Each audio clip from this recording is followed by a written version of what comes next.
Exam के लिए बहुत वायरल पेपर है। इसमें जितने भी क्वेश्चन है बहुत वायरल हैं। 11 मार्च को यूपी बोर्ड एग्जाम के पेपर में आपको ये क्वेश्चन 100% सारा देखने को मिलेगा। ये बहुत वायरल क्वेश्चन पेपर है, ठीक है। और आपको ये सारा क्वेश्चन मैं सॉल्यूशन के साथ समझाऊंगा। एक एक क्वेश्चन का सॉल्यूशन समझेंगे बहुत अच्छे से, ठीक है। एक एक क्वेश्चन का सॉल्यूशन समझेंगे। और पेपर का कोड है 801 IF। ये यूपी बोर्ड के हर एक जिले के स्टूडेंट के लिए इंपॉर्टेंट है। आप किसी भी जिले से हो, आपको ये पेपर तैयार करके ही जाना है। ये सामाजिक विज्ञान का बहुत वायरल पेपर है। और एक बात याद रखना कि सामाजिक विज्ञान में एक ही दिन का गैप है, एक भी दिन का गैप नहीं है। कल आप लोगों का आर्ट है, फिर अगले दिन सामाजिक विज्ञान। 10 तारीख को चित्रकला का पेपर है, 11 तारीख को सामाजिक विज्ञान। तो अगर आप 10 तारीख की आधी रात को भी देख लेते हो ना, तो आप ये वीडियो पूरा देख लेना, क्योंकि 11 की सुबह आपको पेपर देने जाना है। ये है हमारा सामाजिक विज्ञान का बहुत वायरल पेपर। और बहुत सारे स्टूडेंट कहते थे सर हमें मानचित्र में भी बहुत प्रॉब्लम है, तो टेंशन मत लो, ये हमने लाया है पूरा मानचित्र। और एक एक भर के सिखाऊंगा, चाहे आपका इतिहास हो या भूगोल हो, हर एक चीज में आप लोगों को सिखाऊंगा। सारे क्वेश्चन लेकर आए हूँ मानचित्र का। और आप लोगों का ये जो मानचित्र का प्रॉब्लम है ना, ये 10 में 10 नंबर आप क्लियर करके आओगे। ये टेंशन आप खत्म कर दो, ठीक है। पूरा मानचित्र भर के सिखाऊंगा, ठीक है, पूरा मानचित्र, ठीक है। तो हम लोग पूरा सामाजिक विज्ञान का पेपर बहुत अच्छे से देखने वाले हैं। तो आप लोगों के लिए इतनी मेहनत करते हैं, तो आप लोग वीडियो को प्लीज लाइक कर दिया करो, चैनल को भी सब्सक्राइब कर लो और वीडियो को शेयर अपने फ्रेंड्स के साथ जरूर करना। देखो यहाँ है प्रारंभ के जो 15 मिनट है वो प्रशाती को प्रश्न पत्र पढ़ने के लिए निर्धारित है। यहाँ प्रश्न पत्र 2 खंड आ और बा में विभाजित है। खंड आ जो है 20 अंक के बहुविकल्पीय प्रश्न है, जिसके OMR शीट पे आपको उत्तर देना है। OMR शीट पे आप लोगों को आंसर देना है, ठीक है।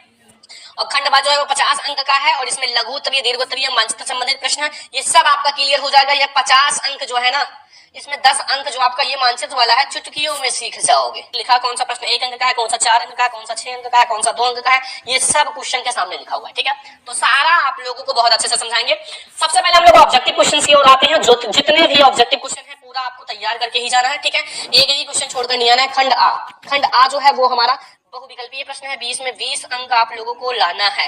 और पहला क्वेश्चन, इसमें जितने भी क्वेश्चन है बहुत इंपॉर्टेंट है।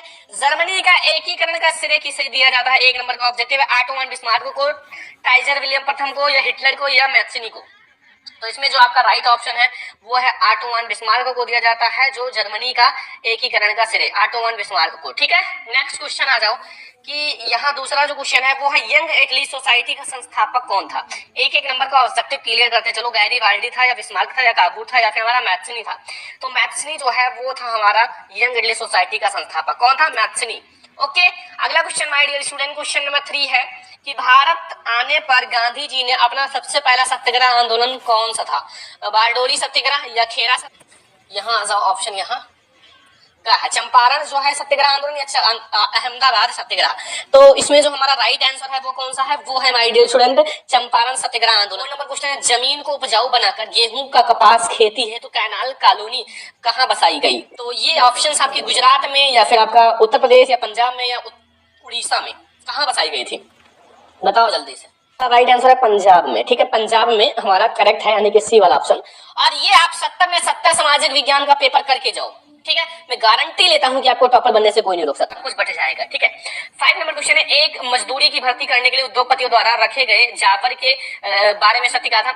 वह लोगों को कम काम के लिए लाता था, या कोई विश्वसनीय कर्मचारी होता था, या वह उद्योगपतियों के घराने का होता था? ये सही है, वह जो है उद्योगपतियों के घराने का होता था, मतलब उनके घर के लोगों को काम देता था, ठीक है। अगला question my dear student, Punjab में भूमि निम्नीकरण का मुख्य कारण क्या है? 1 नंबर का ऑब्जेक्टिव गहन खेती, अधिक सिंचाई, अति पशुचारण, या वन उन्मूलन? तो अधिक सिंचाई जो है वो पंजाब में भूमि निम्नीकरण का मुख्य कारण है। पंजाब में भूमि निम्नीकरण का मुख्य कारण है अधिक सिंचाई। अगला 7 नंबर क्वेश्चन है भारत में सबसे पहले वन एवं वन जीव संरक्षण अधिनियम किस वर्ष पारित हुआ? ऑब्जेक्टिव है 1970 में, या 1972 में, 1983 में, 1990 में? कब पारित हुआ? जल्दी से बताओ। तो 1972 में पारित हुआ था। कब? 1972 में, याद रखना, ठीक है। नेक्स्ट ऑब्जेक्टिव आ जाओ 8 नंबर की निम्नलिखित में से कौन सा वक्त बहुउद्देशीय नदी घाटी परियोजना पक्ष की तर्क दिया जाता है? पहला, बहुउद्देशीय नदी घाटी परियोजना उस क्षेत्र में जल जाती है जहां जल की कमी होती है, या बहुउद्देशीय नदी घाटी परियोजना जल बहाव को नियंत्रित करके बाढ़ पर काबू करती है? ऑप्शन आगे भी है।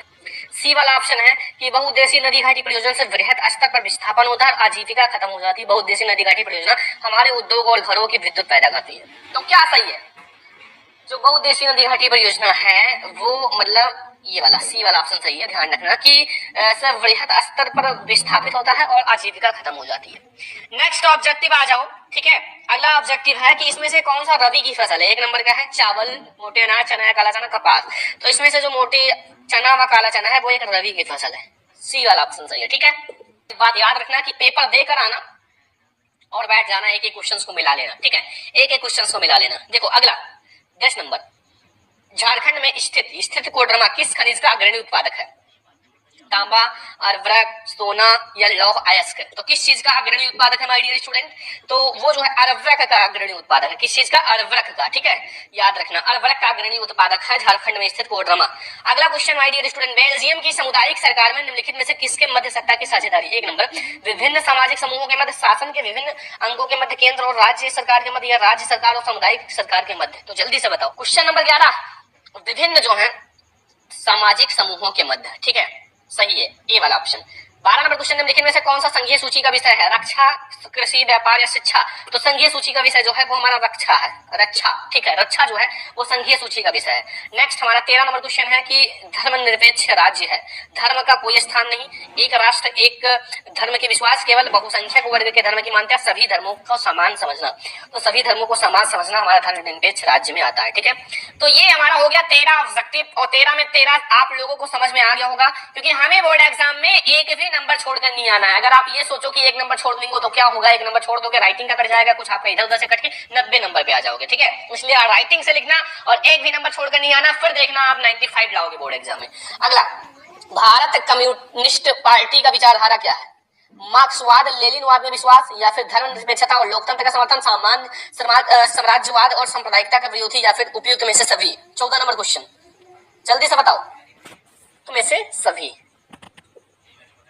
भारत में मताधिकार की आयु 18 साल, सभी को पता है। जब आप 18 साल के हो जाते हो ना, 18 साल के, ठीक है। देखो 18 साल के पहले ना तो आप किसी को वोट दे सकते हो, ना तो आपके पास अधिकार होता है किसी को वोट देने का। नेक्स्ट ऑब्जेक्टिव है 16 नंबर, प्रत्येक आय से क्या तात्पर्य। एक नंबर का है एक देश और वस्तुओं सेवाओं से अर्जित आय, या एक देश के आधे से अधिक सामान्य निवासियों द्वारा अर्जित आय, या राष्ट्रीय आय में जनसंख्या को भाग देने पर। देखो आपका राष्ट्रीय आय जितनी भी है, मान लो 2000 है और आपकी आय 100 रुपए है, तो ये 20 हो जाएगा प्रति व्यक्ति, एक एक व्यक्ति की आय 20 रुपए, तो यही वाला सही हो जाएगा।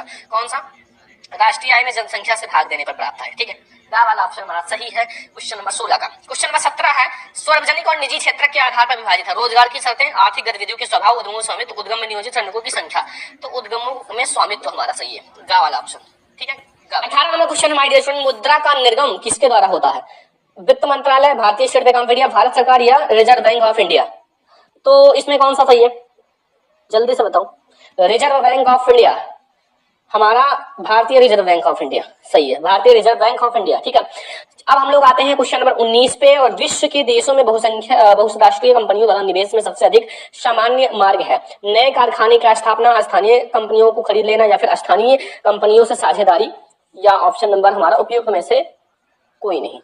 तो कौन सा सही है, स्थानीय कंपनियों से साझेदारी हमारा सही है, मतलब साझेदारी करने से हमारा जो कंपनी है वो बड़ा हो जाता है, ठीक है। अब लास्ट ऑब्जेक्टिव हमारा 20 नंबर ऑब्जेक्टिव आ जाओ यहाँ, कि संयुक्त राष्ट्र संघ ने उपभोक्ता सुरक्षा हेतु संयुक्त राष्ट्र संघ में कब अपनाया। 1984, 1985, 1986, 1987 कब अपनाया। तो 1985 में। तो ये हम लोगों ने देखा 20 में 20 ऑब्जेक्टिव क्वेश्चन जो बोर्ड एग्जाम में 100% आएगा 11 मार्च के पेपर में, सामाजिक विज्ञान के पेपर में। हमें एक ही क्वेश्चन को ध्यान से समझा दिया है। अब हम लोग खंडवा पे आते हैं। खंडवा जो है वो वर्णनात्मक प्रश्न है, वर्णनात्मक प्रश्न। और अब इसे आप कैसे करोगे वो मैं आपको बताऊंगा। पहले मैं आपको क्वेश्चंस करा देता हूं, ठीक है। फिर मानचित्र वाले क्वेश्चंस कैसे करने हैं वो भी सारा कुछ मैं आपको कराऊंगा। सबसे पहले अगर आपको मैं बता देता हूं, अगर आपको ये लघु दीर्घ उत्तरीय क्वेश्चन नहीं आता, मालूम नहीं आता, ठीक है, आपने क्वेश्चन देखा आपको नहीं आता, तो इसको खाली पेज मत छोड़ के लाना।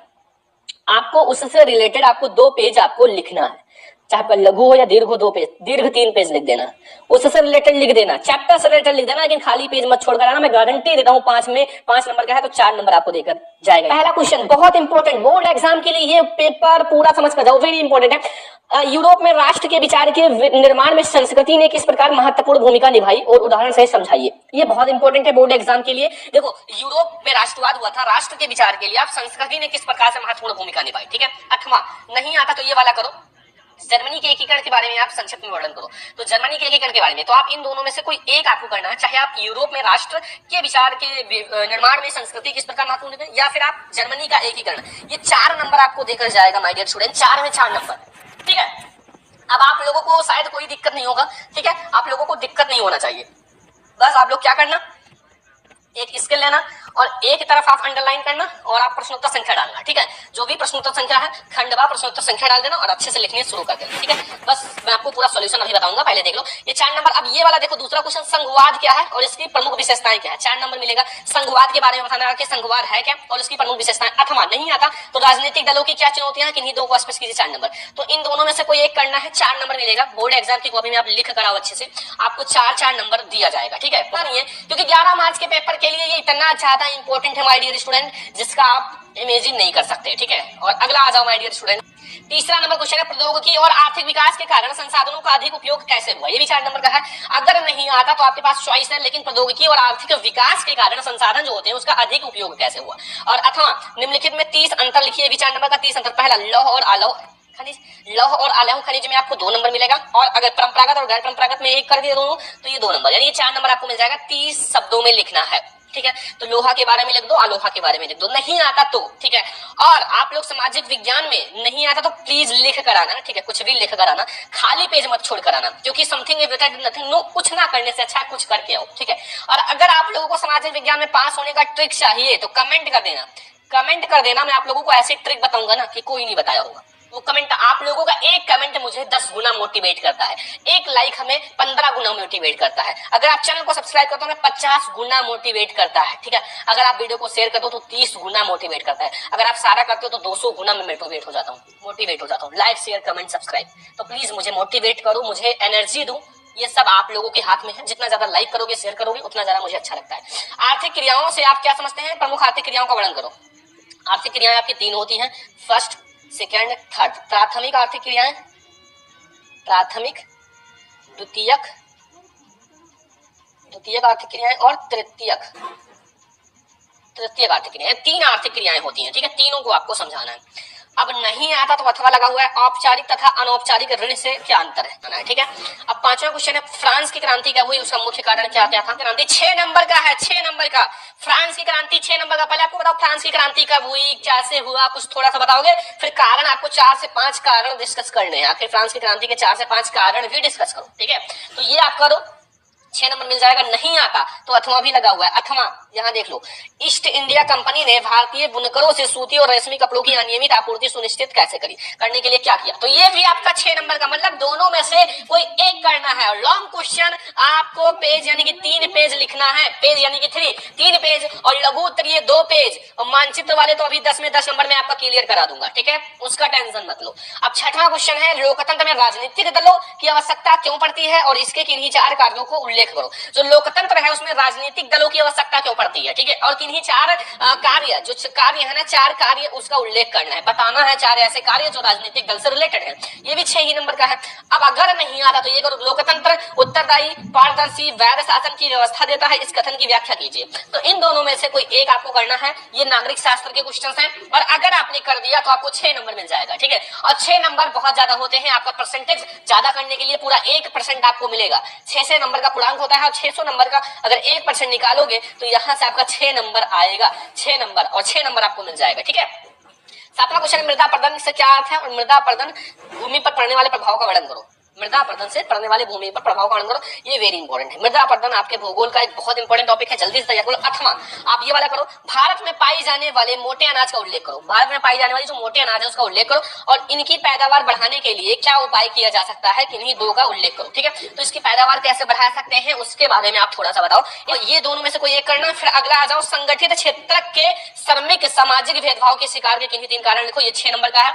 जो असंगठित है, असंगठित क्षेत्र के श्रमिक जो है सामाजिक भेदभाव के शिकार है, इसके 3 कारण। अथवा मानव विकास सूचकांक क्या है, मानव विकास को मापने वाले प्रमुख अवयव का वर्णन करो। ये 6 नंबर। देखो मानव विकास सूचकांक का 2 नंबर मिलेगा, 4 प्रमुख अवयव का वर्णन करोगे 4 नंबर, यानी कि 6 नंबर, ठीक है। तो इन दोनों में से कोई एक करोगे आपको 6 नंबर मिल जाएगा। ये है हमारा, हम लोग मानचित्र वाले कार्य को समझ लेते हैं, ठीक है, जो बहुत ज्यादा इंपॉर्टेंट है। ये पूरा क्वेश्चन प्लीज रट लो या फिर समझ लो या फिर लिख कर समझ लो, ठीक है। देखो मानचित्र संबंधित प्रश्न, देखो 9 नंबर, निम्नलिखित स्थानों को भारत के रेखा चित्र में इस डॉट चिन्ह द्वारा नाम सहित दर्शाइए। सही नाम पर आपको आधा नंबर और सही दर्शाने पर आधा नंबर, यानी कि 1 नंबर एक क्वेश्चन का। देखो वह स्थान जहां जलियांवाला बाग हत्याकांड हुआ, ठीक है, वह स्थान जहां जलियांवाला बाग हत्याकांड हुआ था, सब कुछ मैं आपको समझाऊंगा, टेंशन मत लो, मानचित्र पूरा समझा देंगे, ठीक है, एक एक चीज को बहुत अच्छे से समझाएंगे। तो जलियांवाला बाग हत्याकांड कहां हुआ था, 1 नंबर आपको मिलेगा अमृतसर। मैं पहले पूरा समझा देता हूँ, लिख देता हूँ, ठीक है, अमृतसर। दूसरा वह स्थान जहां गांधी जी ने सर्वप्रथम नमक बनाया, तो सबसे पहले जो नमक बनाया था गांधी जी ने वो कहां बनाया था, अहमदाबाद। अहमदाबाद ये है गुजरात में। तो आपको मैंने एक वीडियो में बताया था कि आपको मतलब सारे राज्य दर्शाना आना चाहिए, जो मतलब सामाजिक विज्ञान के बुक में आपका राज्य है वो दर्शाना आना चाहिए। तो शायद आप लोगों को आता होगा अगर बताया था तो। अगला वह स्थान जहां नील की खेती करने के लिए किसानों ने आंदोलन किया, तो वो है चंपारण बिहार। पांचों क्वेश्चन समझा देते हैं, फिर मैं आप लोगों को आंसर बताता हूँ। वह स्थान जहां सूती मिल श्रमिकों ने सत्याग्रह किया, तो वो भी हमारा अहमदाबाद ही है गुजरात में, अहमदाबाद। फिर वह स्थान जहां 1920 में भारतीय राष्ट्रीय कांग्रेस का अधिवेशन हुआ, तो वो नागपुर है। भारतीय राष्ट्रीय कांग्रेस का अधिवेशन नागपुर में हुआ था 1920 में। अगर सितंबर 1920 में पूछा जाए तो कलकत्ता, ठीक है। देखो 4 बार हुआ था, वो मैंने एक वीडियो में बताया मानचित्र वाले में, वो मैं आपको बता दूंगा। तो ये 5 क्वेश्चन है। देखो सबसे पहले मैं आपको बता दूं, वह स्थान जहां जलियांवाला बाग हत्याकांड वो हुआ था अमृतसर पंजाब में। तो ये हमारे पास मानचित्र है। देखो ये है हमारा 9 का पहला यानी कि का वाला क्वेश्चन। तो 9 का जवाब ऐसे दर्शाओगे। तो ये है मानचित्र। और देखो यहाँ हमारा ये जो है ये हमारा है पूरा पंजाब। अगर आपने मानचित्र में दर्शाना सीखा होगा, जो आप लोगों का मतलब पूरा राज्य तो पता होगा, ये पंजाब है। और पंजाब में आप कहीं भी अमृतसर दर्शा सकते हो। तो ये हमारा 9 का कहा, ये अमृतसर। ये बोर्ड एग्जाम में ये जो मैं मानचित्र लगा रहा हूँ ना, ये 10 में 10 नंबर आएगा और यही आएगा मानचित्र के प्रश्न। तैयार कर लो और भी अभी तैयार करा। दूसरा जो है वह स्थान जहां गांधी जी ने सर्वप्रथम नमक बनाया, अहमदाबाद गुजरात। तो ये जो पूरा एरिया है ना, ये वाला ये एरिया जो है गुजरात का है। और यह अहमदाबाद 9 का खा अहमदाबाद है, ठीक है। 9 का खा जो हमारा अहमदाबाद गुजरात है, ठीक है। एंड फिर हमारा तीसरा वह स्थान जहां नील की खेती ने चंपारण बिहार। तो ये एरिया जो हमारा ये वाला ये है बिहार, पूरा बिहार। तो ये 9 का गा है वो चंपारण है, ठीक है। ऐसा 9 का गा लिख देना और कॉपी में आप आंसर लिख देना सबका, ठीक है। अगला क्वेश्चन आगे है, देख लो पूरा।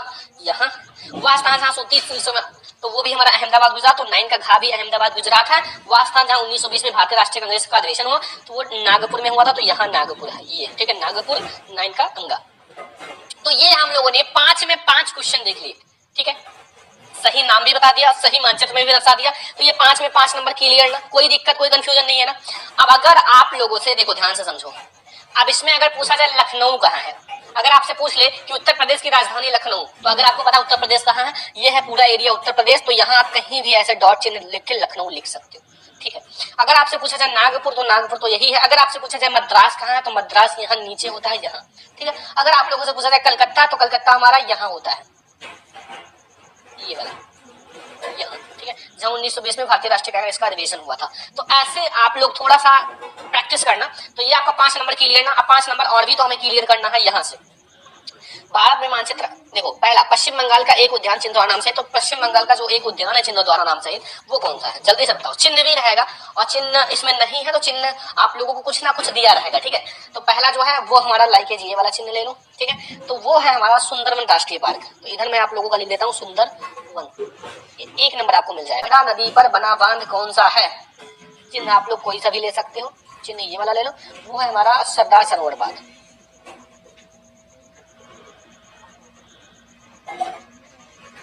सरदार सरोवर बांध, ठीक है। महानदी तो महानदी हमें दर्शाना ही है, सेम ही कहाँ है, बस यही आपको दर्शाना है। तो तीसरा जो महानदी है उसका चिन्ह कुछ ऐसे ले लो, कुछ भी चिन्ह ले सकते हो, ठीक है। झारखंड एक कोयला क्षेत्र चिन्ह नाम से। तो झारखंड का एक जो कोयला क्षेत्र है वो है झरिया, ठीक है। झरिया का आप लोग ऐसे चित्र देखो, मैंने ऑलरेडी दर्शाया है, तो इसलिए मैं आप लोगों को जो भी दे रहा हूँ वो बहुत अच्छे से समझाऊंगा। झरिया। और भारत के पूर्वी तट पर स्थित पत्तन, तो पत्तन जो है वो हमारा विशाखापट्टनम है। और ये डेल्टा ले लो, विशाखापट्टनम,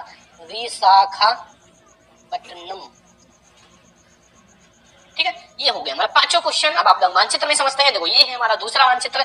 ये मैंने आप लोगों के लिए मानचित्र मंगवाया है 10 रुपए का। तो आप लोग यार वीडियो को लाइक भी कर दिया करो, शेयर भी कर दिया करो। पहला क्वेश्चन हमारा कौन सा है, पश्चिम बंगाल का एक उद्यान चुना तो सुंदरवन। तो सुंदरवन ये हमारा ये वाला सुंदरवन है, ये पूरा पश्चिम बंगाल है, पूरा सुंदरवन हमारा पहला क्वेश्चन है। दूसरा है नर्मदा नदी पर बना हुआ सरदार सरोवर बांध, तो यहाँ हमारा गुजरात में सरदार सरोवर बांध यहाँ है, ठीक है।